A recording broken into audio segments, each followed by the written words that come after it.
Hello, hi dear students. In today's class, we will go through few more example sums on business combination. Okay, so go through this first question. Yeah, I have given summary of questions in the below section. Let me go there. Yeah. So summary of this question is, so there are two companies, AX Limited and BX Limited, and they are getting merged together, and new company will be ABX Limited, and this merger will be effective from 1st Jan 2022. And the two balance sheets have been given. AX Limited and BX Limited balance sheet as of 31st December 2021 is given here. And it is also stated that the purchase consideration will be settled by issuing the required number of shares from ABX Limited.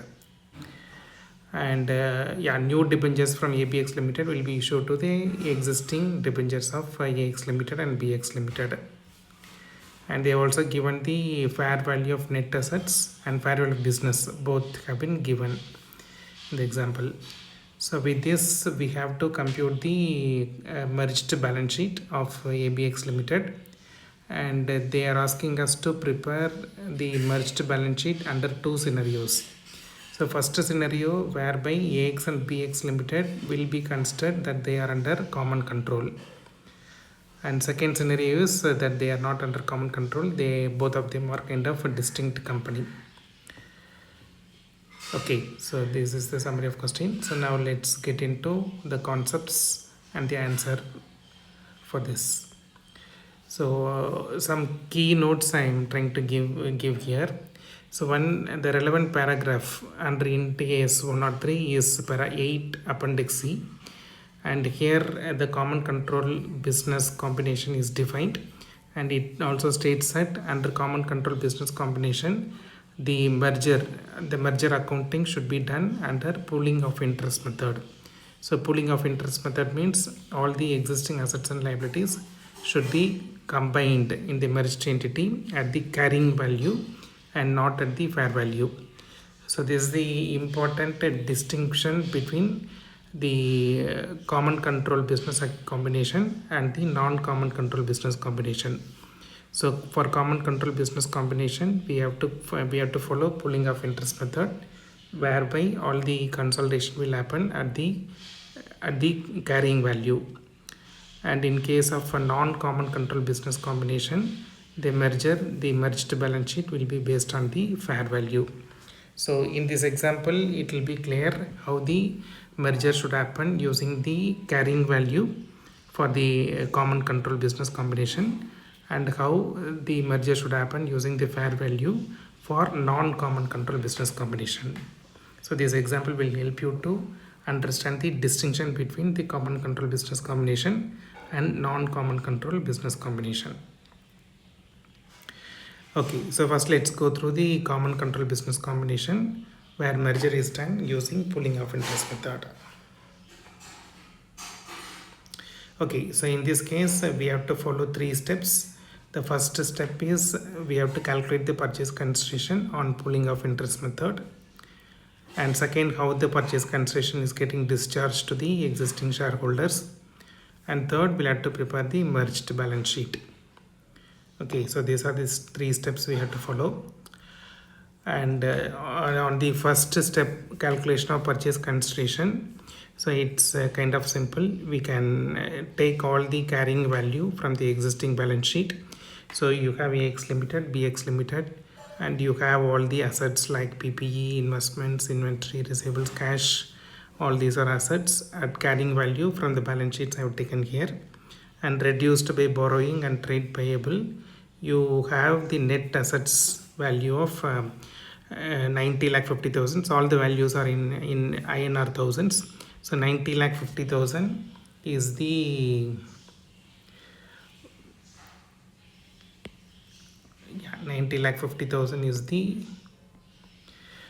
total net assets taken over from AX Limited, and 97 lakhs is the total net assets taken over from BX Limited. Okay, so then you also have the other equity, so you'll have to reduce the other equity, and the balance will be the purchase consideration. So this is typically what is the existing share capital of AX Limited, BX Limited in their respective entity. So that will be the purchase consideration. So 6,000 and 7,000 is the purchase consideration. So together it is 13,000 MA or 1 crore 30 lakhs. So this is the total purchase consideration. Okay, then let's move to the next step. So how the purchase consideration needs to be discharged. So here we have to see what is the total of fair value of total of the assets and total of the purchase consideration. So here the total of assets, which is here 9050 and 9700. So that's the total of assets taken over by the ABX Limited from those respective companies. So 9050 plus 9700. So together it is 18750, 1 or 1.875 crores. Then we'll have to make a prorated distribution of these net assets based on their equity. So the total equity or the total purchase consideration is 1 crore 30 lakhs. So against 1 crore 30 lakhs, we have to see how much will be allocated to AX Limited. So based on the net assets, we can make the prorated allocation of the purchase consideration to AX Limited and BX Limited. So to AX Limited, it will be 13,000 divided by this 18,750 into 9050. It's a simple prorated. So you will get the value of 62,75,000. So 62,75,000 is the purchase consideration will be allocated from ABX Limited to the shareholders of AX Limited. Similarly, for BX Limited, it's the same. So out of 1 crore 30, you got the total net assets of 18,750 and share to BX is 9,700. So on prorated basis, you will get 67,25,000. It will be the purchase consideration will be given to BX Limited or the shareholders of BX Limited. Okay, so this is how the purchase consideration will be discharged. Okay, so then let's see how the consolidated or the merged balance sheet will be made. Okay, so merged balance sheet, it's very simple. You'll have to just take the individual balance sheets and then sum it up. So PPE will become 1 crore 60 lakhs, investments will become 16 lakhs, inventory 40 lakhs, trade receivables 58 lakhs, cash 8,50,000, and total assets is 28 to 50. Just to ensure you follow the Companies Act format. So where you'll have to distinguish non-current assets, financial assets, and current assets separately. And for liabilities, you'll have to distinguish between equity, other equity, borrowings, and current liability. Then total of liabilities. Okay, so under equity, so 62,75,000 is the new shares of ABX Limited issued to AX shareholders, and similarly 67,25,000 is the shares of ABX issued to BX Limited. So total remains 1 crore 30. So you can still do a small analysis. So even the prior to merger also, the total of equity was 1 crore 30 lakhs. You can see from here. So your total is 1 crore 30, but where AX share holding was 60 lakhs, now it is going to 62 lakhs 75,000, and BX was 70 lakhs, now it is going to it's getting reduced to 67 lakh 25, but total remains same 1 crore 30 lakhs. Okay, so that's the total equity. Then other equity, there is no change. Debentures total value remains unchanged, but the debentures of new company have been issued to the old debenture holders, and trade payable also remains same. So you will have the total liability 28 to 50, which is matching with assets. Right? Okay, so this is the merged balance sheet where AX and BX are under common control. Now we will move to next step where AX and BX are not under common control. So in this case, we have to follow IND AS 103 where the purchase consideration needs to be calculated on fair value basis, not on the carrying value basis. So the steps we have to follow is identify the acquirer, calculate the purchase consideration, and calculate goodwill, and then prepare the merged balance sheet. Okay, so first step, we will identify who is the acquirer. So we have two parties, AX Limited and BX Limited, and generally those who have control, more than 50% will be the acquirer as per the standards of IND AS 103. So let's see who is having more control. So if you just go by the percentage of net assets, AX Limited have 73% and BX have only 27%. But if you take the fair value of business, then AX is having 44% and BX is having 56%. So you'll have to be clear that the fair value of net assets, it's not required to calculate who is having control over the business. So the fair value of business, that's important. So who is having more fair value of business? I mean, if he is having more than 50%, then that party will be the acquirer.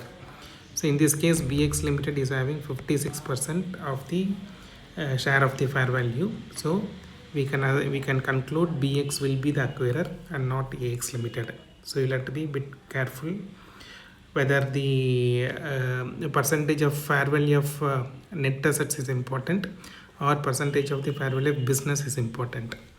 So percentage of fair value of business is important to determine who is the acquirer. Okay, then we'll move to the next step, how the purchase consideration needs to be calculated. This will be a bit interesting. So again, you have the fair value of business now, AX Limited 11,000 and BX 14,000. So total is 25,000. So AX share is 44% and BX share is 56. Total is 100%. So now we have concluded BX is the acquirer. So BX number of shares will be important. So in the current balance sheet, BX Limited, their basic equity is 70 lakhs and face value per share is 10. So the number of shares is 7 lakh. So BX Limited, their existing share is 7 lakh shares at the rate of 10. So 70 lakhs is their share capital. Okay, and the 7 lakhs being 56%, so we can make a prorated calculation, because now BX shares will be issued to AX Limited in this merger. So BX, there is no change, and how many number of shares to be issued to the AX shares. So if you take prorated, so out of 1 crore 30 lakhs, 1 crore 10 lakhs will be, so out of 2 crore 50 lakhs, 1 crore 10 lakh will be the fair value of business share to AX Limited. So to derive this 1 crore 10, if 1 crore 10 will be 50, it will be 44%. How much the number of shares should be issued? So if you take the prorated, it will come to 550,000. Right, or you can simply take the 7 lakh divided by 56% will come to 12 lakh 50. So 12 lakh 50 is the total number of shares, out of which 7 lakhs given to BX and remaining will be to AX. Okay, so this 5 lakh 50,000 is given in consideration for this 1 crore 10 lakhs. So the value per share will be 20. Okay, so that 1 crore 10 lakhs divided by 5 lakh 50,000 shares will be 20 rupees per share. But their face value is 10, which means you have the remaining 10 that needs to be adjusted to other equity. So that's the conclusion here. Okay, then that's the second step. Then third step is the calculation of goodwill. So here the total consideration paid is 1 crore 10 lakhs, but the total of fair value of the net assets taken is 1 crore 1 lakh. So this 1 crore 1 lakh you can see from here.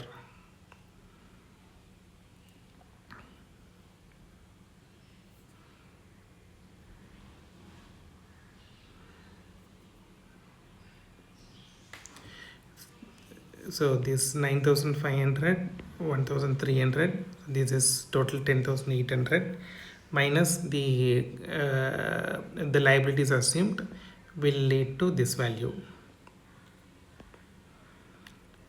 will lead to 1 crore 1 lakhs. So which means difference between these two, 9 lakh will be the goodwill. Okay, so then now let's make the merged balance sheet. So this is the merged balance sheet, and note AX Limited shares, I mean the values will be merged at fair value, and BX Limited will have to be at current value because BX is acquirer, so no need to change any revaluation for BX Limited. So only AX Limited, which is getting merged with BX Limited, so their balance sheet assets and liabilities needs to be remeasured at fair value. Okay, so under PPE, this 9,500 is the fair value of assets. This 7,500 is the current carrying value of BX Limited. So total will be 17,000. Similarly, investments, goodwill, as per the calculations, we'll have to bring into balance sheet, merged balance sheet. And inventory also, this is fair value, this is carrying value. So total is this. Trade receivables total and cash total.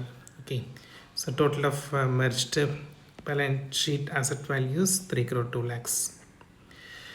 And in liability, so this 70 lakhs, there is no change. It's the existing carrying the equity value of BX shareholders. And this 55 lakhs is the number of shares issued, that is this 5,50,000 shares. 5,50,000 shares into 10 will be 55 lakhs. That's the equity share capital value of AX shareholders. So total will become 1 crore 25 lakhs. And other equity, so here there is no change. This 55 lakhs comes from here. So this 55 lakhs comes from here. So so the face value versus the fair value, there is a gap of 10 rupees per share, and number of share is 5,50,000. So 5,50,000 into 10, 55 lakhs will be the other equity that needs to be brought into the balance sheet. And debentures, it's just some, but ensure you write this is ABX.